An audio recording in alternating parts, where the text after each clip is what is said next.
साथियों नमस्कार। रीट स्पेशल के तहत हम प्रैक्टिस सेट कर रहे हैं हिंदी विषय के लिए। आइए कुछ और प्रश्नों को देखते हैं और सीखने का प्रयास करते हैं।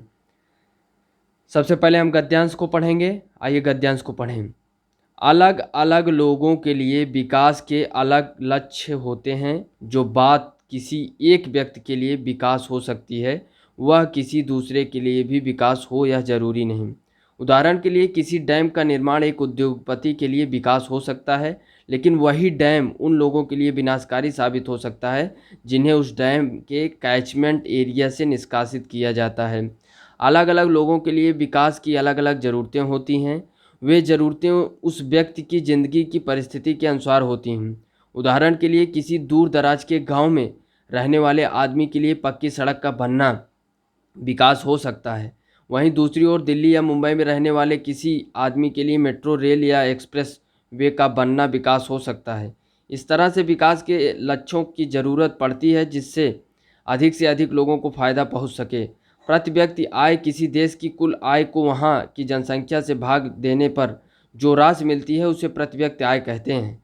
वर्ष 2006 की विश्व विकास रिपोर्ट के अनुसार भारत में प्रति व्यक्ति सालाना आय 28,000 है। किसी देश में उत्पादित कुल आय को सकल राष्ट्रीय उत्पाद कहते हैं। किसी देश में उत्पादित कुल आय में से निर्यात से होने वाली आय को घटाने के बाद जो बचता है उसे सकल घरेलू उत्पाद कहते हैं। प्रति 1,000 जन में 1 साल की उम्र से पहले मरने वाले बच्चों की संख्या को शिशु मृत्यु दर कहते हैं। यह आंकड़ा जितना कम हो विकास के दृष्टिकोण से उतना ही अच्छा माना जाता है। यह एक महत्वपूर्ण पैमाना है क्योंकि इससे किसी देश की उपलब्ध सुविधाओं की गुणवत्ता और उपलब्धता का पता चलता है। वर्ष 2011 की जनगणना के अनुसार भारत में शिशु मृत्यु दर 30.15 है। पुरुष और महिला का अनुपात प्रति 1,000 पुरुषों की तुलना में महिलाओं की संख्या को लिंग अनुपात कहते हैं। यदि यह आंकड़ा कम होता है तो यह समाज में महिलाओं के खिलाफ प्रचलित मानसिकता को दर्शाता है। वर्ष 2011 की जनगणना के अनुसार भारत में लिंग अनुपात प्रति 1,000 पुरुषों की तुलना में 940 महिलाओं की है। तो इसके माध्यम से हमने जो है विभिन्न प्रकार के एक तरीके से परिभाषा को भी सीखने का प्रयास किया कि प्रति व्यक्ति आय क्या है। किसी देश की कुल आय को वहाँ की जनसंख्या से भाग देने पर जो राशि मिलती है उसे प्रति व्यक्ति आय कहते हैं। और जनसंख्या कैसे हम निकालते हैं, प्रति 1,000 पर महिलाओं की जो जन्म दर है उसके आधार पर हम लिंगानुपात डिसाइड करते हैं। शिशु मृत्यु दर को भी जानने का प्रयास किया। तो बहुत अच्छा और महत्वपूर्ण पैराग्राफ था जिसके माध्यम से हमने जानने का अवसर मिला जनसंख्या के बारे में। फिर जो है विकास किसके लिए उपयोगी है और विकास के लक्ष्य किसके लिए उपयोगी हैं। तो आइए क्वेश्चनों को देखें। देश की स्वास्थ्य सुविधाओं की गुणवत्ता और उपलब्धता का पता किससे चलता है? तो शिशु मृत्यु दर से। पक्की सड़क बनाना किनके लिए सही मायने में विकास होता है? तो दूर दराज के ग्रामीणों के लिए ये विकास है। किसी देश में उत्पादित कुल आय को कहते हैं तो सकल राष्ट्रीय उत्पाद जीडीपी। प्रति 1,000 पुरुषों की तुलना में महिलाओं की संख्या को कहते हैं तो लिंग अनुपात। जनगणना का शाब्दिक अर्थ क्या है? तो देश के लोगों की गणना। आइए पद्यांश को पढ़ के, जो काव्यांश है उसको पढ़ के जो पंक्तियां हैं प्रश्न को हल करने का प्रयास करते हैं। मेघ आए बड़े बन ठन के संवर के, मेघ आए बड़े बन ठन के संवर के, आगे आगे नाचती गाती बयार चली, दरवाजे खिड़कियां खुलने लगी गली गली, पाहुन ज्यों आए हो गाँव में शहर के, पाहुन ज्यों आए हों गाँव में शहर के, मेघ आए बड़े बन ठन के संवर के। पेड़ झुक झांकने लगे गर्दन उचकाए, आधी चली धूल भागी घाघरा उठाए, बाकी चितवन उठा नदी ठिठकी घूंघट कर सर के, मेघ आए बड़े बन ठन के संवर के।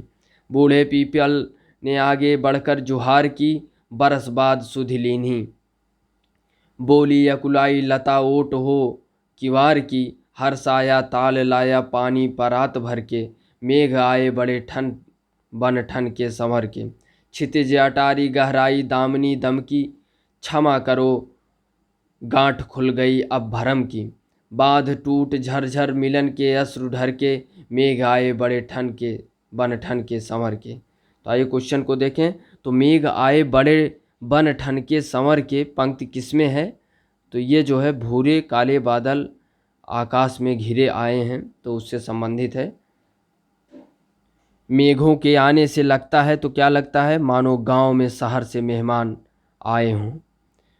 बरस बाद सुध लीनी, इस पंक्ति का भाव किसमें है? तो बादल एक बरस के बाद आए हैं, यानी जैसे होता नहीं, बहुत सुध लीनी बहुत दिनों के बाद, तो एक बरस के बाद आए हैं।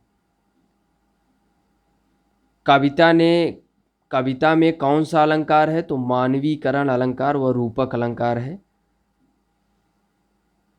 तो मानवीकरण कब हो जाता है? जब प्राकृतिक वस्तुएं जैसे पेड़ पौधे आदि में मानवीय भावनाओं का वर्णन हो, तो वहाँ जो है मानवीकरण अलंकार हो जाता है। और जब गुण की अत्यंत समानता के कारण उपमेय को ही उपमान बता दिया जाए, तो रूपक अलंकार हो जाता है। अगले क्वेश्चन की बात करें तो पीपल ने किस प्रकार मेघों का स्वागत किया? झुककर, प्रणाम करके। एक भाषा शिक्षक के लिए सर्वाधिक महत्वपूर्ण है, तो बच्चों को भाषा प्रयोग के अवसर उपलब्ध कराना ये सर्वाधिक महत्वपूर्ण है। भाषा स्वयं में एक नियमबद्ध व्यवस्था है। प्राथमिक कक्षाओं में रोल प्ले भूमिका निर्वाह का उद्देश्य होना चाहिए, तो विभिन्न संदर्भों में भाषा प्रयोग के अवसर प्रदान करता है। संस्कृति की दूसरी मंजिल है, तो संस्कृति की दूसरी मंजिल क्या है? चिरंतन मूल्यों का संरक्षक, संगीत कला आदि का संरक्षक, परंपरा और रूढ़ का आश्रय स्थल, तो उपयुक्त सभी हमारी संस्कृति की दूसरी मंजिल है। उच्च प्राथमिक स्तर पर व्याकरण शिक्षण की उपयुक्त प्रणाली है, तो आगमन निगमन प्रणाली। बच्चों का भाषाई विकास सर्वाधिक रूप में निर्भर करता है, तो समृद्ध भाषा परिवेश पर। उच्च प्राथमिक स्तर पर यह जरूरी है कि बच्चे, तो क्या जरूरी है? समाचार पत्र में छपी किसी खबर, लेख या कही गई बात का निहितार्थ समझ सकें। भाषा की पाठ्य पुस्तक में एक पाठ एकांकी के रूप में है, तो आप क्या कहेंगे उसके लिए? हाव भाव के साथ एकांकी पढ़कर सुनाएंगी। तो भाषा की पाठ्य पुस्तक में एक पाठ एकांकी है, तो आप क्या करेंगे? हाव भाव के साथ एकांकी पाठ जो है पढ़कर सुनाएंगी। शैक्षिक प्रक्रियाओं के मूल्यांकन के संदर्भ में आप किस कथन से सहमति प्रकट करते हैं? तो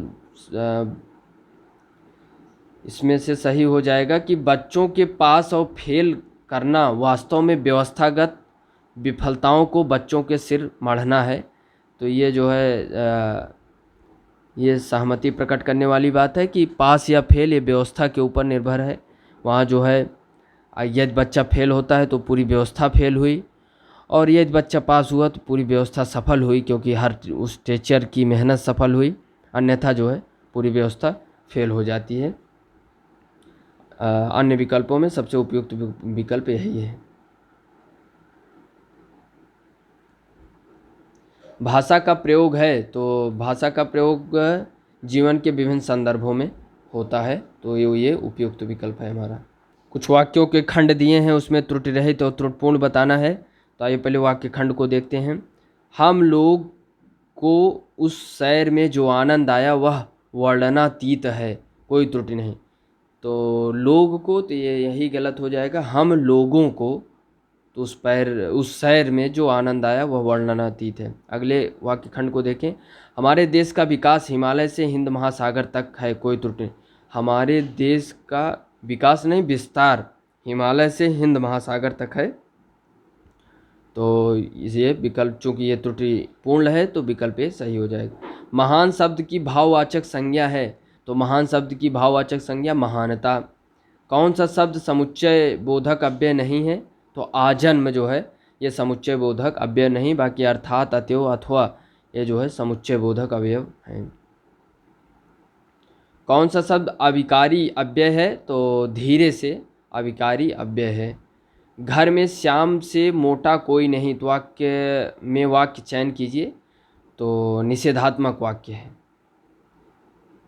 माँ घर आएगी तो मैं उनके साथ बाजार जाऊंगा, तो ये जो है संकेतवाचक वाक्य हो जाएगा। मुहावरे और लोकोक्ति का विकल्प चुनना है, उसके अर्थों को।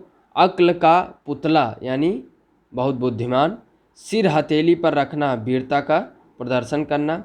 अच्छी, अच्छी का तद्भव हो जाएगा आँख, यानी अच्छी हमारा तत्सम शब्द है और आँख तद्भव।